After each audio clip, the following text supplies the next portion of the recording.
Почитувани граѓани, почитувани медиуми, право и правда во Република Македонија одамна нема. Да имаше правда и независно правосудство, денеска на обвинителната клупа за случајот Рекет за завршни зборови ќе беше подготвен Зоран Заев. Но бидејќи Заев ги оценува сите, Вилма Русковска му е под целосна контрола, денеска завршни зборови во случајот Рекет има само за тројца извршители, двајца, кои исто така се оценети од Зоран Заев и мораат да молчат и да не ја кажат вистината. Ова кое што ќе го видиме денес во завршните зборови и чуеме е само фарса за пред граѓаните, се спаси Зоран Заев од сигурен затвор за случајот Рекет, односно за рекетирање на над 1,5 милиони евра од бизнисмен. Рекетот во висина од 1,5 милиони евра во Луи Витон торба стана навика на оваа влада на СДСМ и Заев целиот овој мандат. Од самиот почеток случајот се води непрофесионално и аматерски. Најпрвин извршителите беа известени од Зоран Заев дека сите знаат за рекетот, а потоа им беше допуштен одреден период да бришат, прикриваат докази и губат телефони во кои што има доказен материјал. Денеска гледаме дека Зоран Заев е заглавен до гуша во криминал, а граѓаните на големо ја зборуваат неговата улога во случајот Рекет. Сите знаат кои се извршителите, а кој е главниот организатор.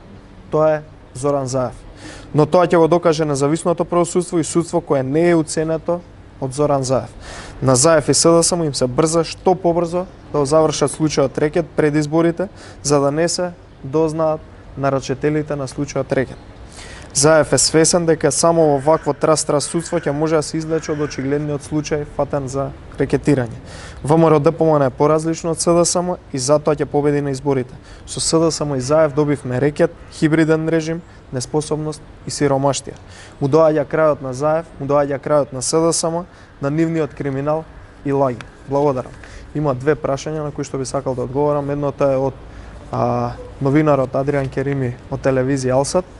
Дали е можно да има избори во јуни и дали за ВМРО ДПМН е прифатлив датумот 5 јули. Она што можам да го потенцирам е дека избори во јуни не се можни, тоа го докажува и актуелната ситуација со ново заразени кои што во моментов ги евидентираат здравствените установи.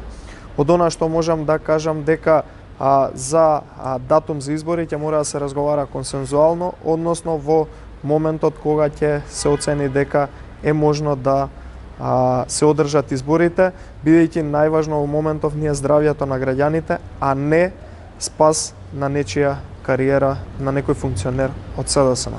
Сега би сакал да одговорам и на второто прашање од Катерина Нешко од телевизија Сител. Комисијата за заразни болести предложила до владата олабавување на сите мерки отварање на границите од 1 јуни. Дали тоа значи дека е притисок за одржување на брзи избори? Како што реков, ќе мора да ги согледаме сите аргументи од Комисијата за заразни болести кои што ќе бидат изложени. Еве гледаме дека сите оние бројки кои што јавните здравствени установи ги излагаат со нив во медиумите, значат дека наместо да стишува корона заразата, гледаме дека бројките се зголемуваат и напротив се шири во период додека дел од државите во регионот прогласуваат победа врз коронавирусот.